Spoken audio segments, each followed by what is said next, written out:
Welcome, everyone. We are so happy that you've taken the time to join us today. We will get started with this month's webinar here in just a moment, but we want to give people a chance to come in and get comfortable.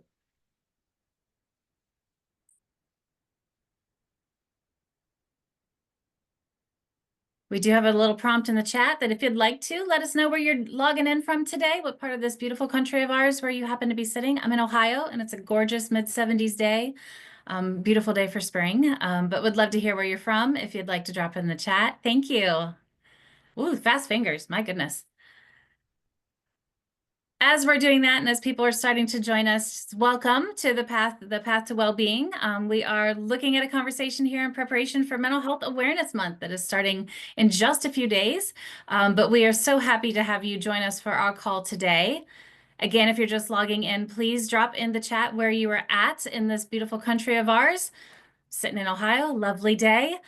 And also, as we move through the conversation today, if you have questions that you have for myself or Dave, we do have the Q&A box open. So please feel free as we move through the conversation to drop your questions in there. We will either try to answer them live or we will have a written response. We have a team in the background that is ready to be responsive to those questions. But we also have the chat open. So there may be times where I'll ask things of you, or if you have questions, we're watching that as well. And I'll do my very best to be able to answer things as we move forward. And wow, we have people coming in from all over. I love this so much. All right, well, I think it's time for us to get started. We're a minute after the hour. And again, we are so delighted to have you all join us today for this conversation. My name is Jennifer Cox, and I'm going to be your lead. And in a moment, we'll introduce our other presenters. Before we do that, just a simple reminder, if you're just logging in, we actually want to hear from you. We want to talk to you. So please be aware of your toolbar here in Zoom. You can use the Q&A for any direct questions you have in regards to the content, the learning opportunities that we're going to be sharing about. We also have the chat box, and I might be asking you to engage with me within there. So be familiar with those tools. And as we move throughout the conversation, we'll do the best that we can to answer any questions that you do have. Closed captioning, if you need it to hear us or to see us, you can click on live transcript under the CC box in that toolbar as well, and it will give you all the prompts to move through there. And if you have any technical problems as you're being a part of this conversation here, there's connection for you to talk to Zoom and to chat with the host as we move forward. But hopefully everybody's set and ready to go, because I know we are definitely ready to get started. So welcome to the Pathway to Wellness. My name is Jennifer Cox. I'm the manager of our National Trainer Network here with Mental Health First Aid USA. Our national trainers teach individuals to become instructors in mental health first aid all across the United States in all of our curriculum and content. It's a privilege that I have every day to be a part of this program, and I'm really excited to be here with you to talk about the different domains of wellness. Dave Hirsch is here with me as well, and I'm going to let him introduce himself. You'll get to hear him as we move forward. Dave? Excited to be here. Thank you, Jen. And excited that everyone is spending the time with us today. I oversee client development here at National Council for Mental Wellbeing and Mental Health First Aid. We have some wonderful folks here who have conversations with clients every day about what their needs are in mental health first aid. And we're just really excited to be part of today's conversation. Great. Thank you, Dave. And you'll all get to hear from Dave here as we move through. Before we get started, we have just a question for you. Obviously, here we're talking about how we can begin engaging with the things that are happening starting May 1st, which is next week, if you can believe it or not, and seeing across the United States where you all happen to be sitting of what kind of activities are you either planning or are you aware of in regards to Mental Health Awareness Month that happens every May. Now, this is a very important month for so many of us. In May, it is a time for us to have conversations in regards to mental health awareness, but we do it in many different ways and platforms. It might be through community engagements, maybe it's happening in our workplaces, maybe it's just things we're doing for ourselves to improve our own health and well-being. And then in this world of virtual space and engagement, there's lots of creative things happening there as well. So let us know in the poll, and just to give us a little picture to see what engagement you are aware of or what might be happening. Now, a little bit to help you understand what is going on with Mental Health Awareness Month is actually started in 1949, I believe. And it's was created really as an opportunity for multiple communities, people to be able to have these open conversations and safe conversations about what is mental health, what is mental well-being, what is mental illness. And it's a way to engage with each other in new ways, to find different resources in our community, and to generate more awareness just around that topic. It helps decrease stigma, it increases learning, literacy, and all of those wonderful things that we all are a part of, and to helping those who may be living with challenges that others of us are that are hard to see sometimes. So we are going to take some time to move into this space. We're going to talk about wellness as it relates to Mental Health Awareness Month. And what you see on your screen in front of you is actually the theme that National Council has this year in regards to Mental Health Awareness Month.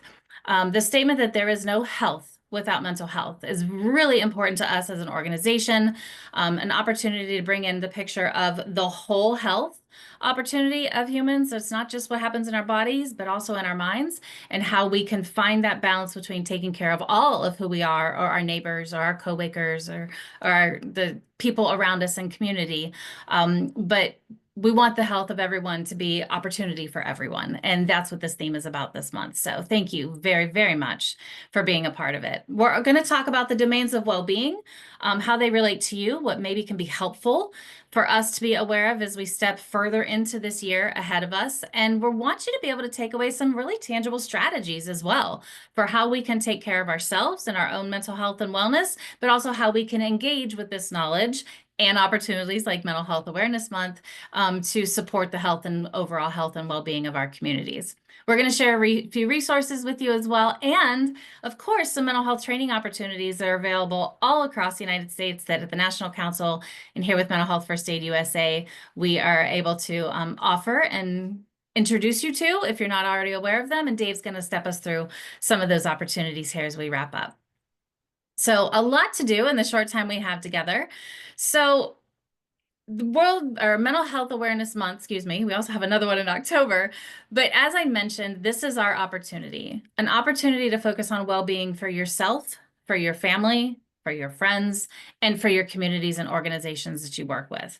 This no health without mental health is very important. It's an opportunity for us to educate and to help all of us to understand that those that are affected by mental health conditions in a month, in a year, that we can rise together and raise our awareness and actually advocate for better care, better resources, and better personal and overall health. So thank you again for being a part of this.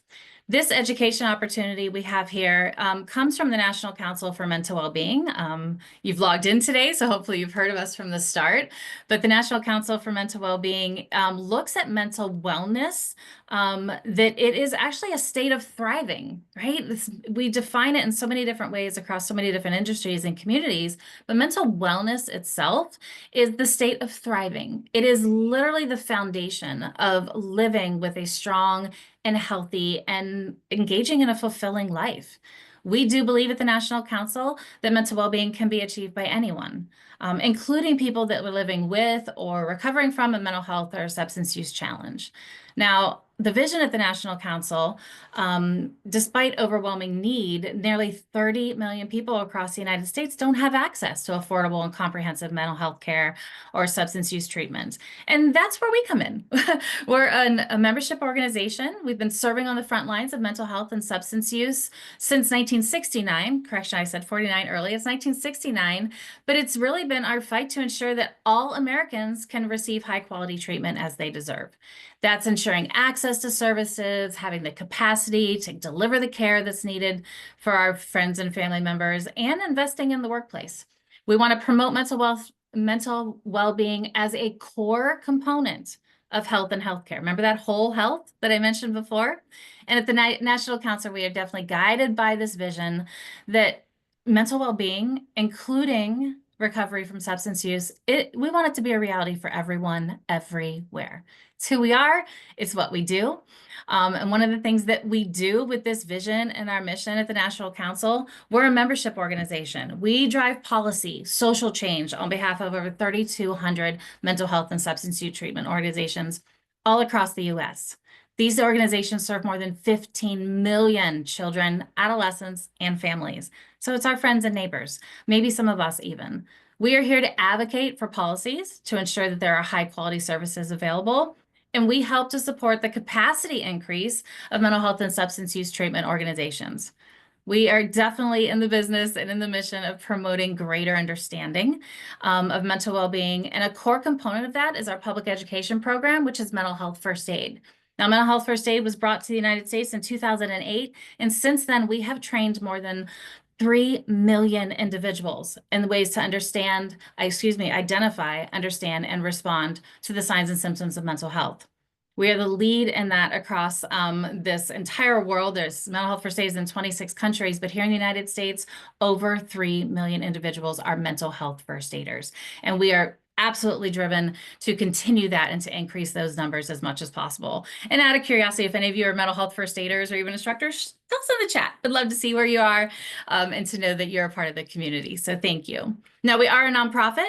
We are a thought leader, we're a solutions provider, and we are the leading voice on Capitol Hill with a 55-year history of driving policy and social change. And we will continue that in many, many years to come. But we fight for stronger, better funded, and more integrated mental health services. So delighted to be a part of this organization and to share with you some insights, some of which we touch in our mental health first aid courses, but then to also share with you that if you're looking at learning opportunities for your community, your organizations, that we have those as well and are happy to help you step into this journey with us as we support those who are navigating mental well-being challenges. So with that being said, why? It's because mental health is common. Mental illness is something that we may have touch our lives in one way or another. And some of the data that you see on the screen shows how mental health can affect our communities, our organizations, and our workplaces. There are some key facts that you can see here that 1 in 5 of us might experience a mental health challenge. 1 in 6 of our youth may have a mental health condition, and half of those will only be receiving treatment. 75% of all lifetime mental health challenges begin by age 24. That's our young adults, our new professionals, those leaving, college age experiences. And that 22% of our high school students have considered suicide in the past year. Now, I don't know about you, but I look at the statistics on that screen and they don't feel really great. But at the same time, I think it's important for us to recognize that these key statistics highlight how much of a need there is for mental health awareness, not just for the month of May, but every single day and in every month in the years that we walk beside each other and we live next door to each other. So key thing here for us to remember is that mental wellness, it's an ongoing practice. This is not a one-time event just because you attended one training or one treatment that things are going to be fixed, but this is an ongoing practice that it's important that we all have the awareness for and hopefully the initiative to support in some way or another. So with that, let's talk about, I mentioned these domains of well-being, and there are, depending upon your philosophy or your study within the domains of well-being, sometimes there's 6, sometimes there's 8, sometimes there's 12 or 15. But in Mental Health First Aid and at the National Council, we focus on these 8 primary domains that you see here on your screen. And they happen to be our intellectual wellness, emotional, environment, physical, spiritual, financial, occupational, and community. And each one of these domains are deeply connected. They're interconnected with each other. And each one will actually influence and support the others. So why do I say that? I say that because these domains, it's so important that we can find a way that works for us, whether as an individual or even greater an organization and community, that we look at these from a holistic perspective and attempt to find what that balance could possibly mean for us. In a moment, I'm going to ask about, maybe what are some of the things that you do for yourself? I know where I land when I look at myself on this web that's in front of me. And sometimes during my year or during different seasons of change, I might lean in one direction to some of these than to others. And that's absolutely human, right? That ebb and flow should be happening. But what we want to think about is also, are we looking at all of them? Most of us probably sit pretty well in maybe the physical wellness, maybe some more in the financial than the intellectual. I don't know where you land in this balance of the web, but I want you to think about them in a very simplistic term, okay? First, when we think of intellectual well-being, it's about encouraging curiosity. It's about lifelong learning and mental agility. And having that also supports our emotional resilience, which all of us are continually working towards building in one way or another. This also enhances our occupational success, and it's going to foster us as having meaningful engagements within our community and possibly our spiritual growth. So I only touched really one, but did you see how many others that intellectual well-being can actually influence as well? And that's going to continue as you move around the web here. Emotional well-being, it's not just understanding and managing our emotions, but it's foundational for our relationships, which, by the way, that's community well-being. It affects our work, occupational, and helps us with decision making, which could be financial and physical well-being. Look at environmental. It affects our physical and emotional health. Having safe, clean surroundings can actually reduce our stress, improve our focus, and support our mental and occupational performance. Do you see how interconnected these are? And they're sitting, we've done three. If we look at the fourth one of physical health, which I have a feeling many of us are more comfortable with than others, whether you have a CrossFit routine or you just happen to park a little further at the grocery store today to walk a little farther. But our physical well-being, it actually underpins all the other domains, every single one of them. It affects our mood. It affects our cognitive functioning. It affects our capacity to work and have social interaction and be a part of community. Now, one we may or may not think about is the spiritual well-being. And it's not necessarily saying you have to go to church.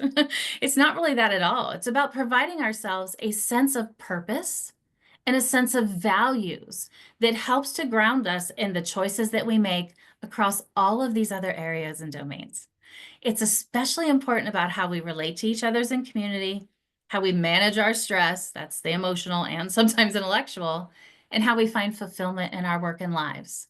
So thinking about that one is really important for us versus what we standard think of when we think of that spiritual wellness. Now, you might have thought, why do we have financial up here? What does our well-being have to do with, our bank account? Well, really, it's about our stress and stability. It's about how we can make things easier or different for us in order to access the things that we need: healthcare, education, supplies for living, and how we also participate in our community and leisure, which is so, so important to the rest of the web that's here. And then some of the other ones that you might think are common, like community well-being. Community is about nurturing our sense of belonging. It's about social support. And those two things protect our emotional health. It inspires our purpose, which, by the way, is the spiritual. And it also offers us networks that can enhance our occupational and financial opportunities, which then puts us right up to the last one there of our occupational well-being. Having a job, consistency, predictability, structure, but it's also the identity and purpose that we are, is what do I get to do every day? It's about how does it influence our sense of satisfaction, our financial security, and even opportunities to grow intellectually and in our social circles. So while these seem to be simple, they also are very complex, and as I said before, very interrelated to each other. And they're going to shift as we shift and as things in our life change, challenges approach us, and successes happen. So together, these domains, they form what we call a web of support. So just like the image here that you're looking at, it shows us the opportunity that by strengthening one area in this web, we can absolutely and positively influence the others that are there. And when we do that, we don't want to, it doesn't necessarily always put strain on another, but it does give us an opportunity to find a balance. So that as these domains, we find balance with these domains in our everyday life, our professional lives, our organizational engagements, it actually helps us to promote optimal health and quality of life. So now in mental health first aid, we talk about this. We talk about these domains in relationship to our own personal self-care. And that's why we're starting with them here today as we step into Mental Health Awareness Month, because we can look at all the different events and stuff that we engage in, which thank you for answering those questions a moment ago. We also don't want to forget the element that we play in it. How are we in this moment? And what do we do to take care to support our own personal mental well-being? It has a huge role to play. So I'm curious, what are you doing? We're going to launch another poll for those of you that are out there. What is it that you are doing? What are some strategies that you're using now that are supporting your mental or your personal well-being, your whole health, whether you look at the one domain or all of these together? And wow, these responses are coming through fast. I'm sure the team, as we're watching them, I was a little shocked. They're moving quickly. And I love to see that. I love to see that we're doing things to take care of ourselves. But at the same time, if you're not yet, That's okay. Sometimes life gets busy and heavy. But there are small things that you can do each day, like taking a very deep breath before you brush your teeth in the morning or as you're making your coffee, that can set you on that path to some of this well-being and the balance that I just mentioned. But we're also going to give you a few more strategies today. All right. So keep going if you haven't answered those until they decide to turn this little poll off. But for those of you that answered, we've got a pretty good balance, but those self-care techniques are really standing out about 55% other than the other things. So good for you. You need to stay a priority in your life. Keep that cup full. Don't let it get empty so that you can continue to do the amazing things that you do every day. So thank you very much for responding to that. Now, as you notice, the things that we talked about, stress management, connection, balance, not having anything, I mentioned the ebb and flow, right? There's different things that will happen in our life that can keep us on course and that can sometimes take us off course. Now, when you think about practical things that we can use every day, here's just some suggestions, and I promise you, this is a very small list, but they're also really important ways to focus in those directions so that we can support that web of those well-being domains that we have. Some of you, and I don't know if you want to put them in the chat or not, but what are the self-care techniques that you're using? Is it meditation? Is it running? Is it something else? For me, it's meditation and yoga. I have to move my body, but then I also have to have the balance of being still. That's something that I know works for me. Maybe in regards to stress management, maybe some of us here are really great at scheduling things and to-do lists and keeping things to a way that we can find success and little pieces and points throughout the day. Maybe it's setting boundaries with the people and things in our lives that we need to kind of say, that's too much. This is as far as I can go. That is an incredibly important tool or a strategy for us when the world is kicking up, like right now in the springtime, when all the extra activities come through and work gets hectic and life just gets a little bit more vibrant. Setting those boundaries, breathing through them, and managing our time in ways that work well for us are wonderful strategies to help with your own well-being and mental health. Now, the social connectedness, we are social creatures. We know this, right? This is probably nothing new for me to say to you, but when we have and we build relationships that feel supportive and they foster a sense of involvement, that's what we want to think of. Now, I don't know what that looks like for you, but are you doing and engaging yourself in things at your comfort level? Some of us love the people thing. Some of us need a little few less humans around us. But are we fostering engagement and involvement? Yeah, I see some laughter in that. I'm a people person. Some of us are not. Where's your balance? And are you doing things in a way that feel good for you in ways to connect? All right. And then last place, at work. And yes, we can have health and wellness at work. Absolutely, we can, even when there's stressors with it. And there's stress at work. Come on, let's just be honest with it.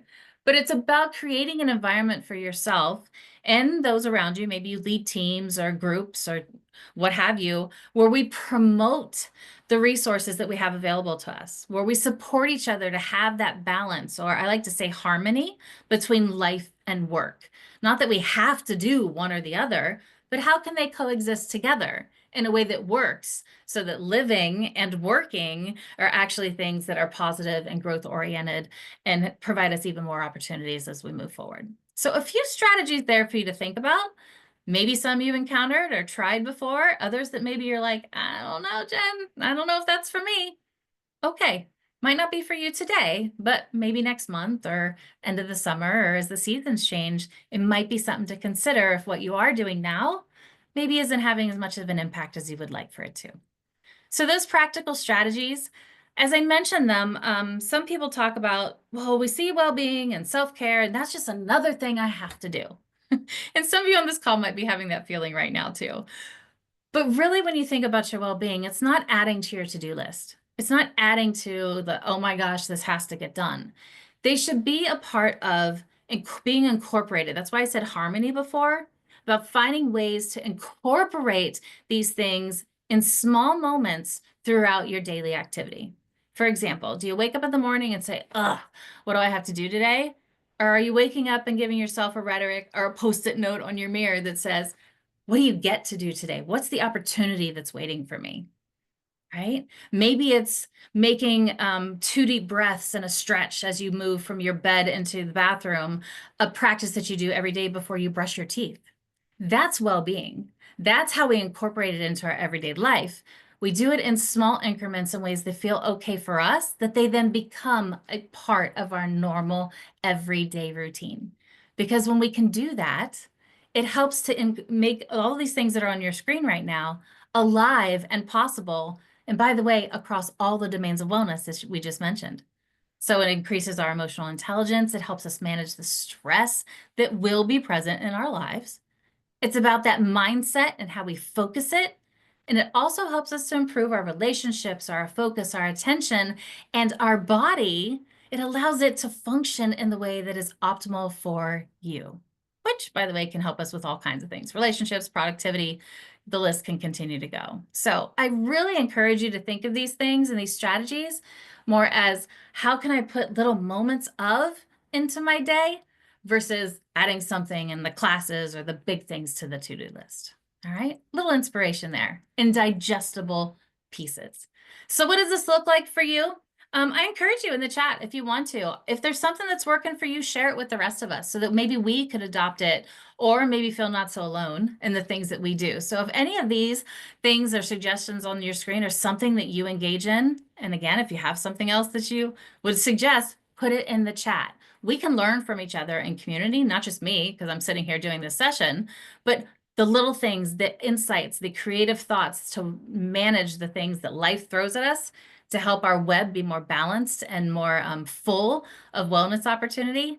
There's lots of opportunities out there. So maybe find a journal, maybe take a walk, breaks throughout the day, check in with someone. If they've come to your mind, maybe you should reach out and call them. And we also want to make sure that we're moving our bodies and recognizing the things in our lives that are working for us and how can we keep them going? That's gratitude. And that also helps with that mindset to move us forward. Something to think about. And I see some things coming through here, both the chat and the Q&A, and thank you for those. Your tips could help maybe somebody out here who was maybe feeling a little stuck. So why does this matter? Why does Mental Health Awareness Month matter? Well, it plays a huge role, and the intent of the entire month is to break the stigma of mental health. What began in 1969 as a little overview of, opportunities to talk in different ways, but it really reinforces the history, the value that having conversations like this, how it stresses the importance of our own comprehensive mental health and well-being. Now, there's campaigns all over the place that some of you in our first poll there shared that you're attending to or aware of. But campaigns, what do? They help us understand. They normalize the conversations that are out there, and they educate and bust through those misconceptions and misperceptions, and humanizes mental illness. And by doing that, it encourages others to be able to speak up and to support, as well as get the help that they need with respect, with comfort, with confidence. Now, these education opportunities, the campaigns that are going around, just like we're doing at National Council and other organizations are doing as well, is there to increase awareness and literacy and to encourage help-seeking behavior. For us to be able to reach out without fear or judgment, to be seen and understood, and to feel connected, right, to those and that which is that we need. And by doing that, we have more of us, more voices, more opportunities to influence things in our organizations, our communities, our institutions, and our greater community in ways that can really support all the things that Mental Health Awareness Month is about, and honestly, what Mental Health First Aid is about as well through our education opportunities. There's a lot of possibility as impact and potential for impact when we have these collections of action opportunities as well as awareness. It's about shifting norms. It's about creating environments and conversations like we're having here, in an hour today that feel safe enough to ask questions and or to address things that maybe we don't know where else to get the information from. It then helps us, the power of people and numbers and having someone, and that one of our campaigns at Mental Health First Aid is to be the 1 in 15, that one of us in our circle of 15 friends has that additional awareness, the capacity, the language, and the confidence to notice when things may be out of balance in those around us, and to help guide them to that which will be most supportive. That drives change. That drives long-lasting change for the individual as well as the collective. So through our advocacy, through the potentials of impacting policy and education programs and all the other things that this can do, we slowly change. we can slowly change and support generations from now and beyond of how we view mental health and well-being and what kind of shifts we can make to help reduce the stigma in the days to come and for our generations to come. So some of the things that are happening in regards to mental health awareness activities, when we mentioned in that poll, maybe there's community engagements. There may be workplace initiatives that you can be a part of or start. There's personal things that we hope, as you've mentioned, some of you are doing lovely and many personal things to help with your own well-being. And then finding ways that in this world of virtual connectedness, we can still continue to have it in the ways that feel comfortable for wherever we happen to sit during our day or our evenings. So we very, very much encourage you to look around, be a part of, and engage, and not just to leave these things happening in the month of May. We have resources available, and there are resources available all over, all year round. If you're working somewhere, you probably have employee assistance programs, your benefits. There's wellness programs that actually have mental health benefits. We didn't have that 10, 15 years ago, but they're there now. There are external resources that you can engage with, maybe the hotlines like 988 that we have if someone's navigating a crisis and you or that individual you're helping to support can contact and have people that are trained to support them.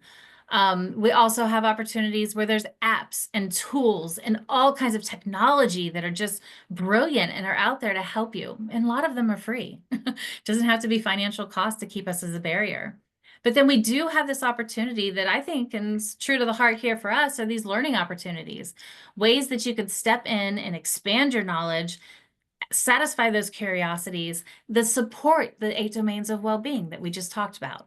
And those training sessions, those educational opportunities are out there. I know that we provide for leadership, for coaches, for community members, for parents, for individuals that are all focused on health, well-being, helping us to identify, to understand what's happening, and then how to be responsive to those who may need additional support. And I'm going to be bringing Dave here in just a moment and introduce you to some of those learning opportunities so that we can support our domains of wellness for ourselves, but also for the people around us that we care about. So I'm going to bring Dave in now, if he can just kind of introduce us to mental health first aid and what those courses might happen to be about. And then we'll continue our conversation and give you all some time to ask some questions. So Dave, want to join me? Jen, thank you very much. And you'll do the slides. Thank you. And I was going to start by saying I'm here to give an introduction on mental health first aid. Jen may have mentioned that we've trained more than 4 million Americans on mental health first aid. And judging from the chat, which is lively, and we're so grateful for everyone's participation, I think a lot of those first aiders are on this call. So if you are going into Mental Health Awareness Month and you are steeped already in mental health first aid, let this be a primer for the next few minutes on some of the different courses that we offer.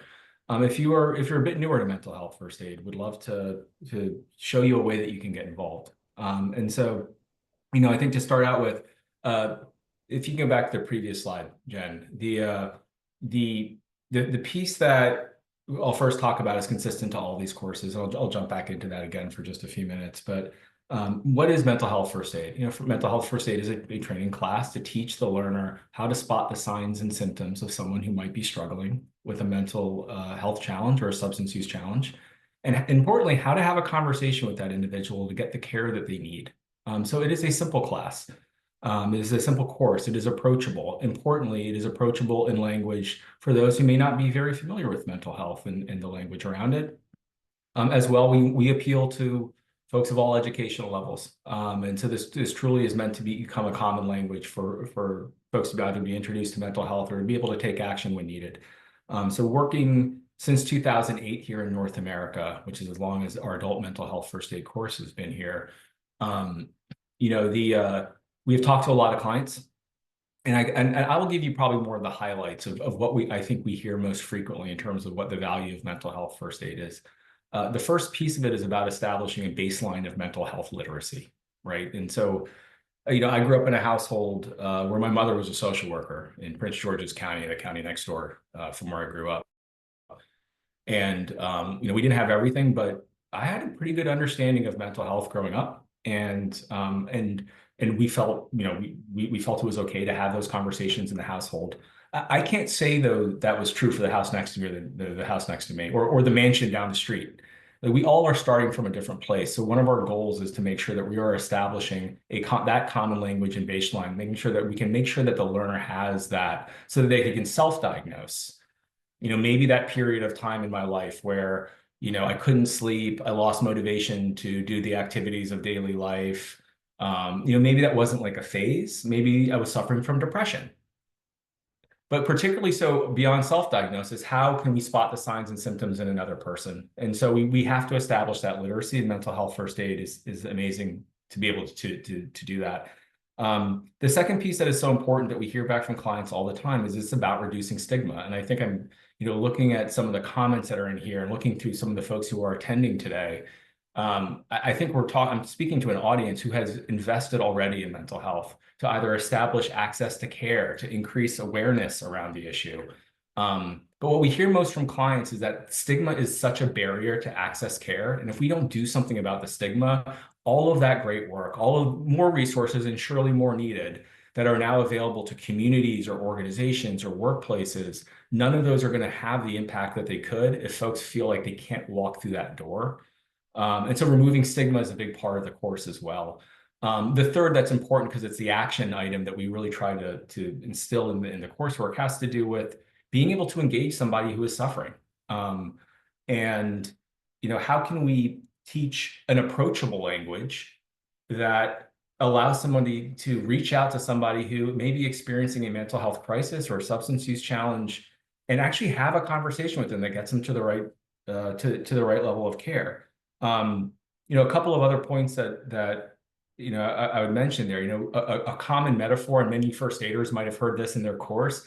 There's another organization called the American Red Cross. We've all heard of, wonderful organization that does first aid. We are not trying to teach first aiders to go in and mental health first aiders. Thinking of first aid, we're not trying to go in there and fix the broken leg, right? We want to stabilize the patient, get them to the doctor's office, get them to the hospital where a doctor can take care of that. And so too with mental health first aid. We want to be able to have that conversation to get them to the right professional care that they need. Important differentiators that we hear from clients of why mental health first aid. There's so many wonderful organizations and individuals who do mental health training. We see it all as good, but mental health specifically, mental health first aid has an evidence base that's underneath it, which was very important for us launching the program. From a public health perspective, it's necessary. If we're rolling this out into a community or a catchment, we need to understand or have reason to believe that this is going to be effective. Do learners increase their literacy, increase their confidence in having a conversation with someone who may be struggling? But importantly, and probably more on a personal side, if you are bringing this into your organization, this is a fraught topic in some ways, right? I mentioned stigma a moment ago. You need to know it's going to work. You need to know that by bringing in mental health first aid, that you're going to have a really, really effective experience and course for your organization. So that evidence base is really important to us. And I think, one of the things I admire so much about my colleagues here at Mental Health First Aid, it used to be very much a live course, as all courses were, right? You showed up in person, here's the conference room, and so on. COVID really forced us to work more in a virtual environment. And that's particularly important if you're in Eagle County, Colorado, or if you're in Aroostook, Maine, where it's much more of a rural environment, where maybe meeting in person isn't the most optimal mode to be able to meet. And so we do offer all the courses now, both in person or virtual. And we love that because we have so many wonderful members of the National Council and so many wonderful first aiders who are in rural areas. And we're just really excited to be able to offer those options as well. Now to the next slide. So that common to mental health first aid, a bit of the overview there. So, when this was begun in 2008, we launched with adult mental health first aid. And Jen and I were talking a little bit before this call, Jen, have we trained the most? And we believe that adult mental health first aid, and you have data to support this, is probably the most commonly consumed form of mental health first aid. This is really for the general population, and many of you on the call may already be trained in adult mental health first aid. So think about adults 18 and up. Think about scenarios that wrap around some of the really important concepts I'll get into in a minute. This is where we're presenting scenarios that really involve the day-to-day life of all of us adults, right? So it could be, a fellow community member. What does it look like presenting a neighbor? You're having coffee with your friend and you see that they may be struggling on something, or a fellow worshiper. or something to that effect, right? So that course has been, is probably the most consumed. Having said that, when we were doing this for several years, we were getting a lot of requests from clients who were adults who work around youth, right? And what they were saying is, look, mental health challenges present in the youth population a bit different. Think about teachers, think about a staff in a school. Think about coaches. Think about folks who are youth serving organizations that are working around youth, a population who may be less versatile in their emotional intelligence, may be less communicative, or may have their own stigma about talking to an adult about this. So we developed the youth mental health first aid course as a result. And so we do a lot of this training out in public school systems and school systems overall. There's states where almost every teacher and staff member of that public school system is trained in youth mental health first aid. So a fantastic program there for adults who are working around children ages 12 to 18.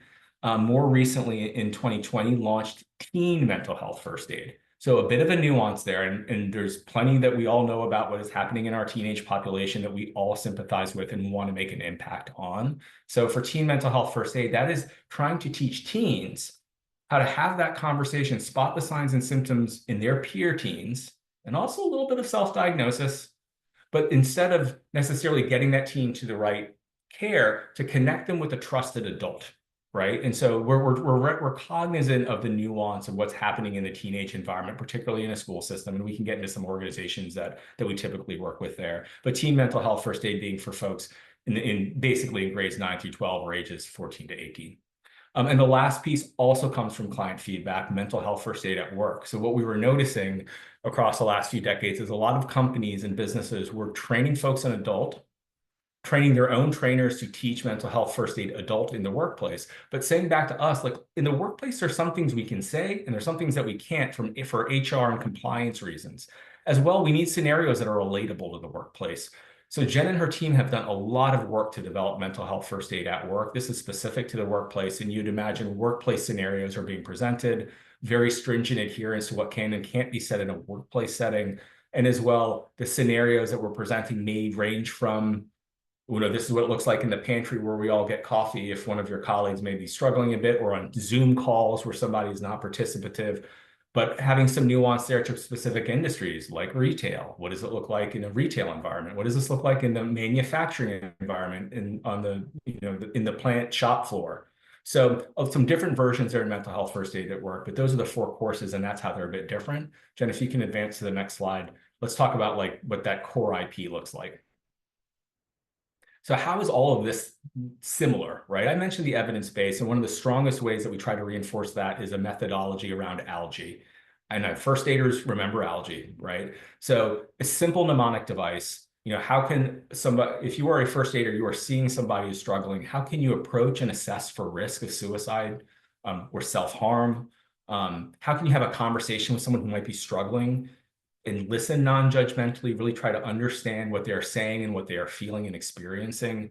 How can we give reassurance and information to that person about what you observe and what they may be experiencing? And then, so importantly, how can we have that conversation, the words coming out of the mouth of the first aider, to encourage them to get the right professional help? Now, importantly, the last E in algae goes to encourage self-help for that first aider. This may be an experience that they're having, which could trigger past things for them. And it could have been a scary crisis-like situation. So we always want to make sure the first aider is doing the right self-care measures. Jen alluded to several wonderful ones earlier in today's conversation. As well, the other elements that we get into in these first mental health first aid courses, so important for them to understand the work that a lot of you on this call today do, which is that you're working really hard, and National Council members are doing the same, to establish care. How can we make sure that in each one of these courses, we're connecting that if you see somebody struggling in your community, here's where you call, here is where you go. We're constantly trying to promote these resources that most people aren't really seeking out. So we want to make sure we're leaving the learner with an understanding of where to go to get help. Next slide. If you're thinking a little bit about, what kind of organizations do what, what we're going to talk today about in terms of getting involved has to do with becoming an instructor. Now, what does it mean to become an instructor? It means that you can teach mental health first aid certifications, right? And Those and there's many organizations that we work with that train a whole bunch of folks in their organization to be able to conduct these kinds of courses. It's a fantastic opportunity for them to connect with the community. There's a statement that they are making in the organization, on behalf of their organization, that we are leaders in the community on mental health. We work with a lot of hospitals and healthcare systems. Not only that they're connecting out with the community, they're offering these courses to the community, oftentimes training some of their staff and professionals on mental health first aid as well. We work with a national council. Our members are behavioral health organizations, certified community behavioral health organizations, to be specific. They oftentimes have folks working in their organization who are out in communities giving rides to get to the behavioral health organization. So they think about it is they have trainers so that they can engage their frontline employees who are really out there in the community to understand and how to have those conversations to spot the signs and symptoms of someone who might be struggling and have a positive intervention there. A lot of mental health first aid on college campuses. Similar reasons, there's a lot of engagement with the community there, but as well, we're trying to create a student environment which is inclusive, which understands and destigmatizes mental health, and substance use challenge. And so we see mental health first aid being deployed by many institutions of higher ed. I mentioned a moment ago, adults working around youth in our youth course that's used a lot in middle schools, as well as our teen program used in high schools. And for those of you who may be wondering, you have the adult training. There's a particular need now in what we would consider first responders, public safety, fire, EMS, police force, and as well military and veteran services. These are all community-facing nuances that we have to the adult course that you can continue to invest in to increase your level of ability to train. And Dave, thanks for mentioning those. And I'm noticing on this that we don't have the mention of our rural and farming communities. I mean, you brought that up as well earlier in the conversation, that is another opportunity and an audience that we have curriculum designed to support and to help those who have the unique challenges of being in communities that are a little more remote than maybe that some others happen to be. So I just wanted to add that in as well. Great call out, Jen.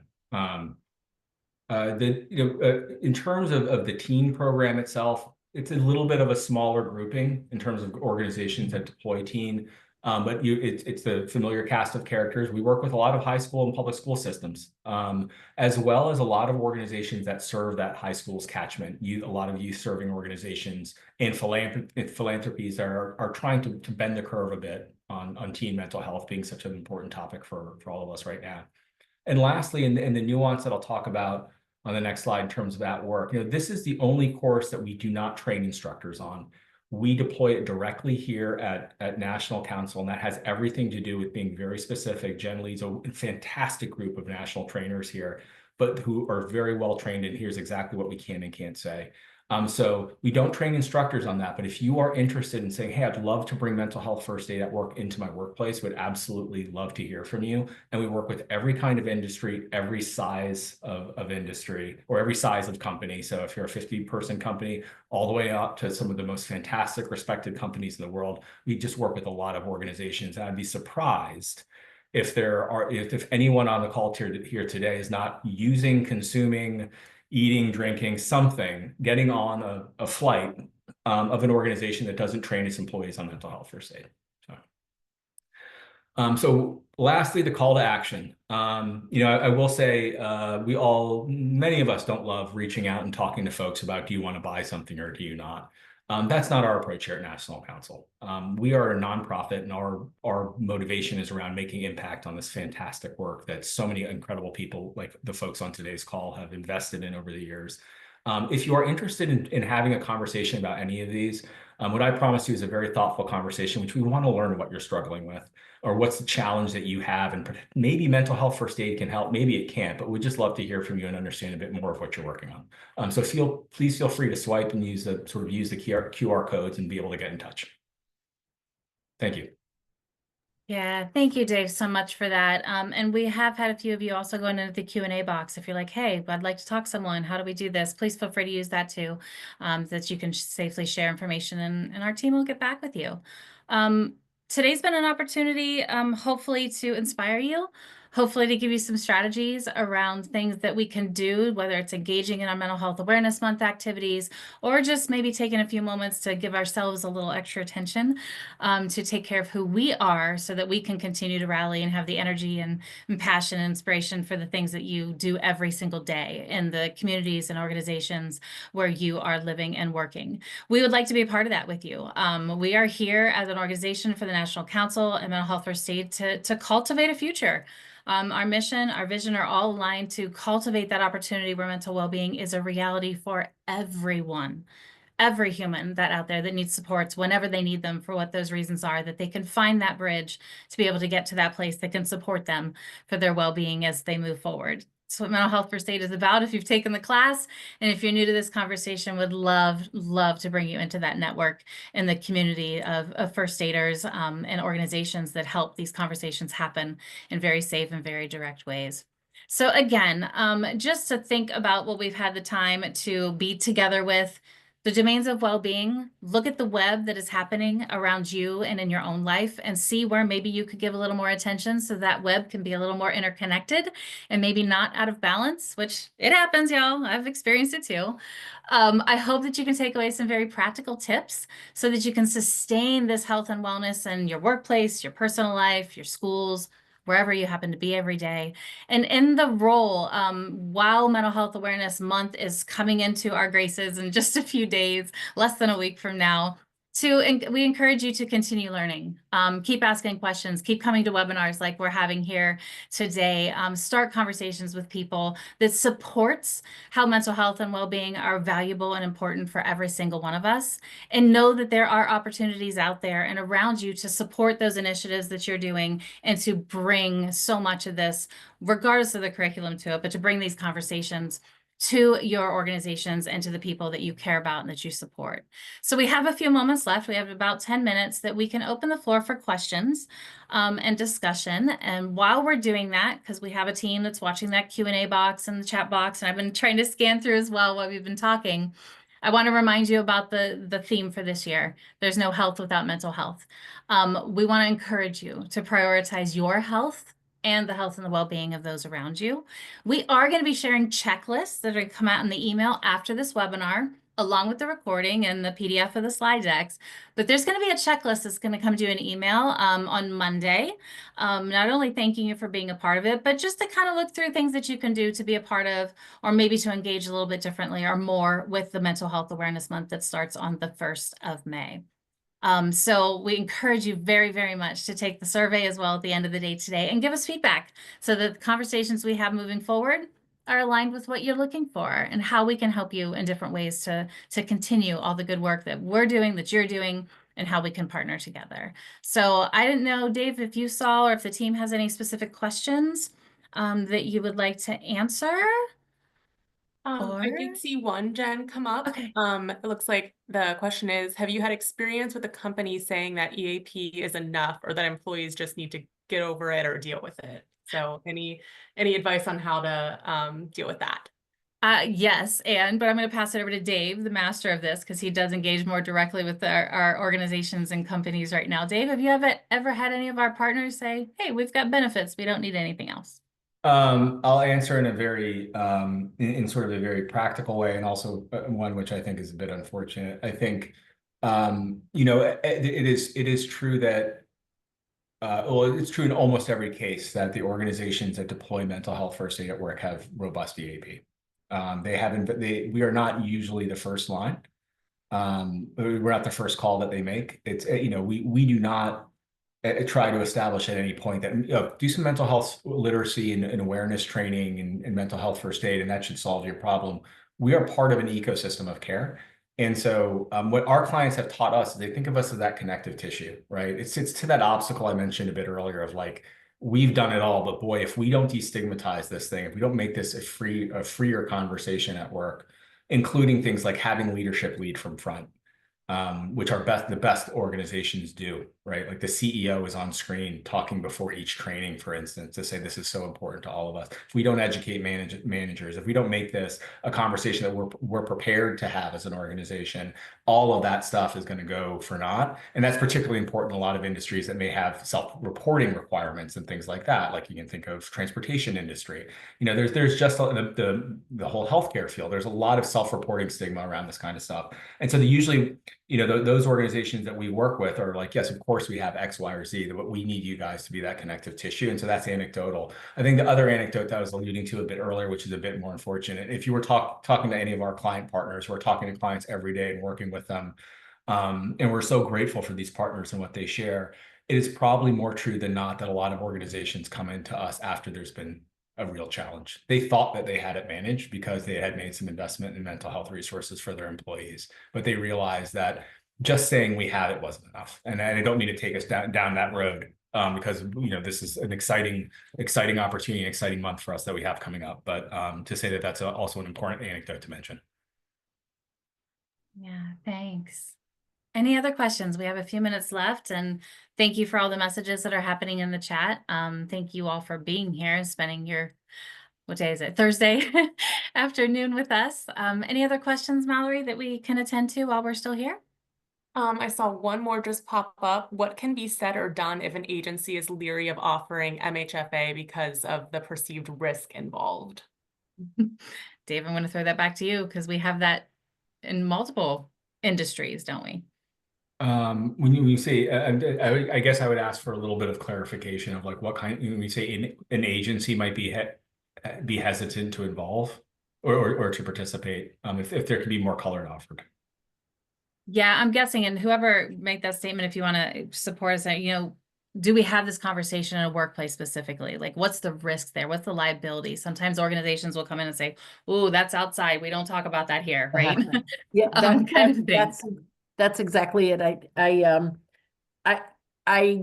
am getting the feeling from our employee relations, labor relations folks, and probably rightly so, they get twitchy and leery of this kind of training because it does open, quote unquote, a perceived risk. What if somebody takes it too far? What if you offer training and, we can't necessarily control how someone what they may do with the training that they've received through mental health first aid. So, people sometimes get twitchy. And I guess I just didn't know, obviously you deal with this kind of concern and pushback. So I just wanted to open it up and see what you may say. And maybe it's time and people just need to, become more comfortable with it. But I just didn't know if you had any tools or tips or places that you would send us to maybe learn a little bit more or get more comfortable. Yeah, Mara? I was gonna say, Dave, the one thing that we do know and we've heard is that obviously our programs are all evidence-based, right? Fidelity-based as well. They're in the at work specifically for organizations. It is founded within, the policies and procedures, HIPAA, EEOCs, all those things that are out there that are guidelines and safeties, and it's in alignment with all of that, and it supports those guardrails, I guess, that help to battle if there's liability or risk. But Dave, you have more to say. No, it's a great and also great feedback on that, Jen, as well. But Marna, a great question, and thank you for specifying on it, because it is an issue, and it is a lot of it's like is it the hard part is actually getting the training, which isn't it, or is it actually just building the internal consensus around this? So there's usually three parts to how we approach that. And we also get we learn so much from our clients. We learn so much from all of you on what you're experiencing out there. It's like you are the sentinels, and we hopefully are reflecting that in how we approach mental health first aid. So, in the first place, one part is about making sure that your organization is perceiving that they're center of the herd, but not so in a way that is to your benefit.